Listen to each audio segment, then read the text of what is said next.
Well, folks, we have just one story for you today. There's actually some other stuff I want to get into, but honestly, I kind of have a shortened day due to some family commitments. So we're just going to cover this one really big story. And this is because it clarifies something we already knew was happening over at Nintendo's number one competitor in PlayStation.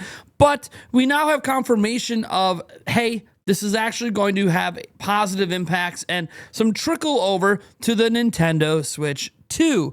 And this is where things get kind of exciting because while we already know Xbox is in full third-party multi-platform mode at this point, and we expect a number of Xbox announcements, even some in the upcoming Nintendo Direct, what we don't know about is Sony, but now we can maybe start to expect some announcements coming from them. Now, there is a caveat with these announcements, and we're going to dive into it because this isn't technically a new strategy for them. It's just a reminder and confirmation that they are fully committed to this strategy of bringing their games to other platforms, including consoles. It is something Sony has already talked about, but now with this new hire that they're bringing on, it's just bringing it back to the forefront and also clarifying Nintendo is part of the platforms that they're working with and talking about, not just PC and not just, yes, Xbox. Also, we could talk about when we can expect to see some of these games make their way over. Now, before we dive in, I just want to remind you that 2 lucky winners get to win a free video game of choice for any given platform that is current. So PlayStation 5, Xbox Series, Switch or Switch 2, or PC. It is just a standard edition. You can enter through the link down in the pinned comment or the description. You do need to be 18 or older to enter. That's just the legal requirements of the country I live in. And let's go ahead and jump in right here.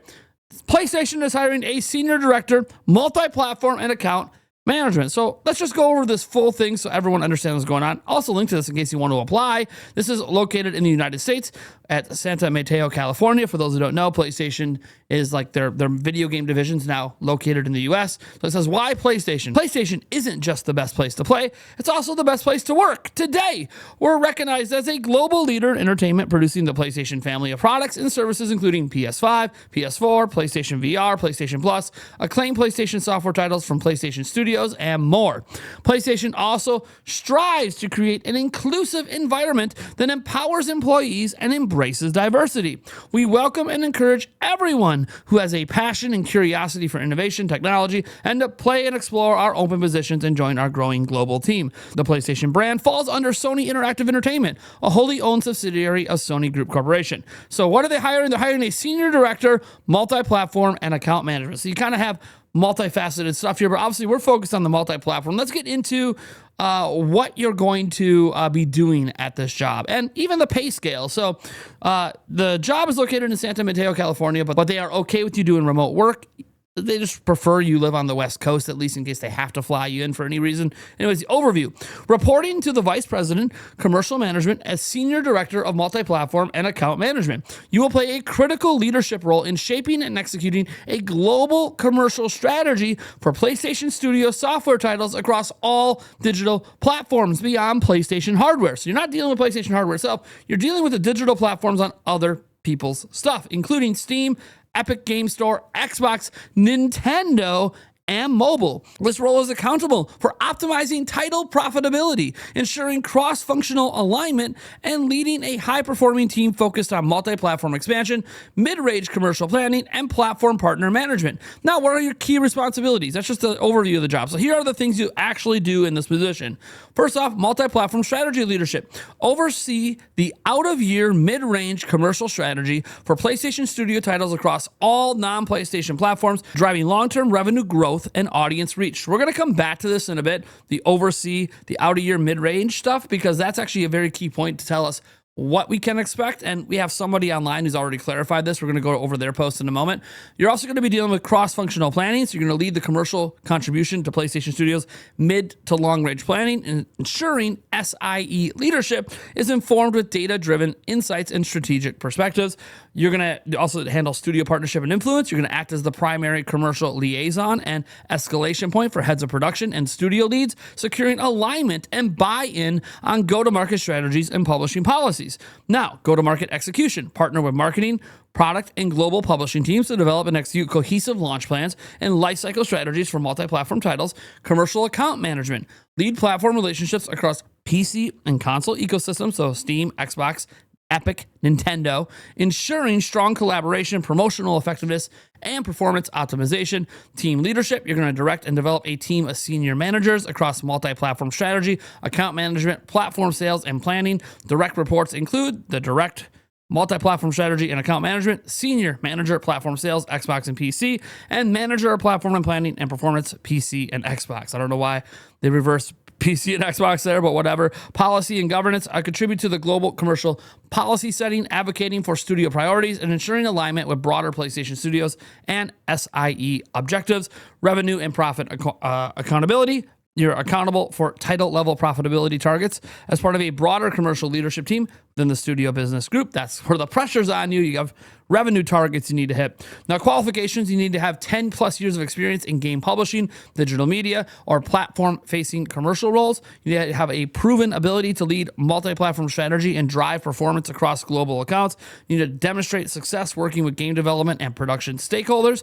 You need to be strong analytical skills and business acumen to inform strategic planning. You need experience leading high performing teams in matrixed global organization and excellent communication, negotiation, and influencing capabilities. Your competencies, you need to have a strategic mindset with deep commercial instincts, skilled collaborator across creative, business, and technical functions, ability to balance short-term execution with long-term vision, adaptable, decisive, and results-oriented leadership style. Your bonuses here, you're going to, this is just stuff that would help you, but is not needed. A gamer and in-depth industry knowledge across platforms and genres, and a willingness to travel as needed. Corporate headquarters, studio visits, industry events, etc. They go over a bunch of stuff in here, including potential pay. So if you're based out of Seattle, the estimated base pay ranges between $246,000 and $369,000. That's if you're based out of Seattle. I don't know if it's, if you're going to make a little less than that if you're working remote. But the point is that, yeah, you can go apply for this job. They make it very easy to put your first name, last name, email, phone, and then obviously put your resume, your cover letter, any other professional stuff like your LinkedIn profiles, or if you have a website that details everything. Some people use that instead of like full-on resumes. The really important part here in talking about all of this, of course, is that it's a multi-platform strategy. And one thing I want to dive into quick is what that midterm means, because it doesn't mean that they're going to launch like the next God of War and it's going to be on PC, PlayStation, Xbox, and Nintendo Switch 2 day one. That's not what it means. It actually means that their games are going to be probably PlayStation first with a couple key titles like Helldivers 2 going PC and PlayStation at the same time, and then coming to Xbox and Nintendo a year or two later.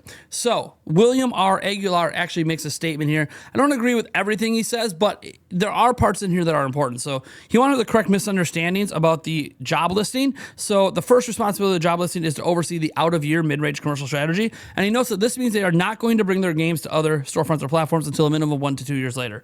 That is one thing that absolutely, that's what that means. The out-of-year mid-range means literally 1 to 2 years later. So there's still going to be like PlayStation exclusives, but they're only timed exclusives. If you're a Nintendo fan and you're trying to comprehend what this means, think of Monster Hunter Rise, right? That was exclusive for about a year and a half, then it appeared on PC, and now it's on everything, right? So think of something like that. It would be where it's a timed exclusive, which it means technically the games would no longer be exclusives anymore. They would just all be timed exclusives, but that's what we're looking at here. And obviously he's trying to argue, and this does not actually say this in the job listing. I want to note, that's one thing about when you look at someone breaking this down and trying to go in the opposite direction, they're not actually stating what the job says. They're actually pulling this from stuff that they have said in the past in their financial meetings, but that doesn't mean that things are only limited to these parts. So this is where we get into the side of defending Sony and how they're not going all in on multi-platform. This is the opposing viewpoint that I think is worth bringing up, but also doesn't necessarily mean what he's saying, because that's not what the job says. So he says it all depends on what type of game it is, which again is not what the job says. First is smaller experimental games and dead IP that are brought back on other publishers like Bandai Namco can go to Nintendo and PC. I find this hilarious because Bandai Namco is not owned by Sony. Don't know what that point is. Is it talking about like Bloodborne or something like that where they could bring that over to Nintendo or Xbox or whatever? I don't really get it. Bandai Namco is not a Sony company. So I don't understand that point. There could be timed exclusivity deals, but that's all they are. I don't. Okay, moving on. Multiplayer games can go to any platform. Okay. A lot of their single player games have multiplayer aspects, so going back in. The next Xbox will be a mini PC that will be able to run Steam and other stores without giving Microsoft a cut of the game sale. Again, they're talking about the handheld coming out this holiday. That's not really the next Xbox. I know, Microsoft is trying to act like it is. That's not really the next Xbox. Now let's get into the side note here. It says, hypothetically, if SIE ever makes a PC PlayStation store for games, which it doesn't sound like they're doing that, but you never know, that come over 1 to 2+ years later, they could put that store on this Xbox mini PC device and not give a cut to those game sales to Microsoft, but they would lose potential PlayStation 6 hardware sales. So they'd be cautious with this possible scenario. At least that's according to him. They don't really know how cautious they'll be. PlayStation makes most of their money by being a storefront.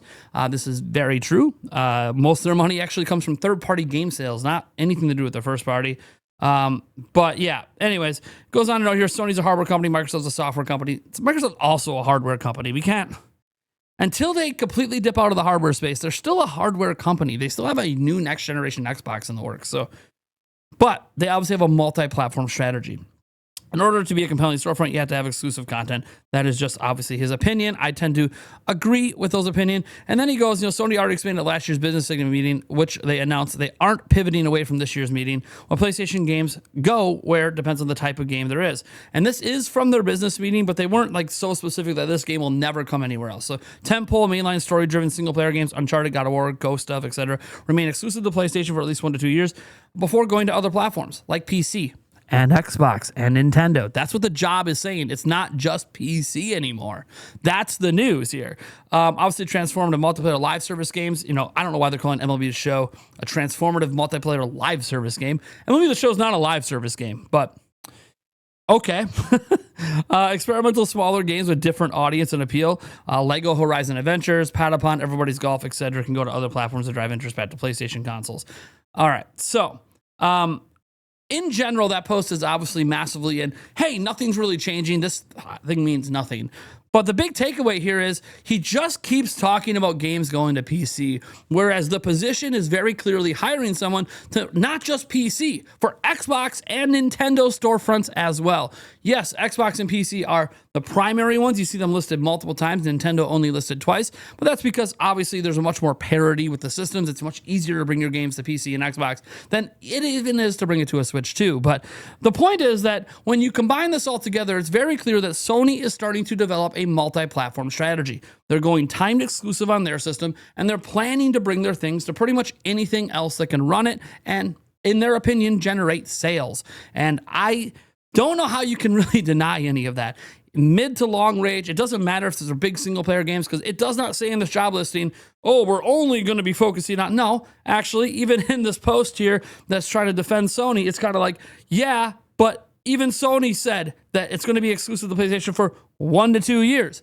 1 to 2 years, it fits exactly what this job description says. So yeah, I really think that it's time for gamers to realize that Sony, one thing that's being left out here is their corporate head said that they need better margins on their first party games, that the margins are too thin on profitability. And the only real way to get that is to either massively increase PlayStation sales to increase the player base in order to drive more sales on the PlayStation, or to bring your games to other platforms like PC. And yes, Xbox and Nintendo. We can't ignore that Xbox and Nintendo are in that hiring post. So long story short, PlayStation and Xbox are both developing multi-platform strategies.